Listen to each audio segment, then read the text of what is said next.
ஆண்டவருடைய பிள்ளைகளே, உங்களுக்கு காரணம் இல்லாமல் காயங்கள், உங்க மனசுல இருக்கிற காயம் ரொம்ப பெருசு. அந்த காயத்துக்கு நீங்க ஒரு தப்புமே நீங்க பண்ணல. நீங்க ஒரு நிரபராதி, நீங்க நல்லவங்க, நீங்க மனசறிஞ்சு யாருக்குமே எந்த தீங்கும் செய்யாத ஒரு நபர்.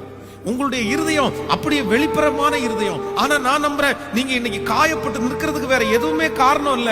உங்களுடைய ஞானம் இல்லாமல் நீங்க எடுத்த சில செயல்கள் தான் நீங்கள் இன்னைக்கு காரணம் இல்லாமல் காயத்தோடு இருக்கிறீர்கள். கடந்த நாட்களில் ஒரு வாலிப தம்பி எனக்கு அவர் போன் பண்ணினார். நான் தற்கொலை பண்ணிக்கணும் போல தோணுது. நான் ரொம்ப ஒரு 6 வருஷமா ஒரு பொண்ணை நேசித்தேன். திடீர்னு அந்த பொண்ணு இப்ப போன் எடுக்கல, என்கிட்ட பேச மாட்டேங்கிறா. பேசும்போதே அப்படியே போன்ல கேட்கிற கண்ணீர் விட்டு அழுறாரு. கொஞ்ச நேரம் எல்லாத்தையுமே நான் கேட்டுட்டேன். நான் சொல்றதை நீ கேப்பியாமா அப்படின்னு கேட்டேன். ஆனா சொல்லுங்க, நீங்க என்ன சொன்னா நான் கேட்கிறானே அப்படின்னு.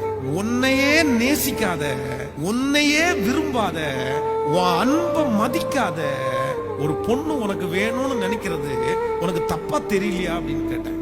அவங்க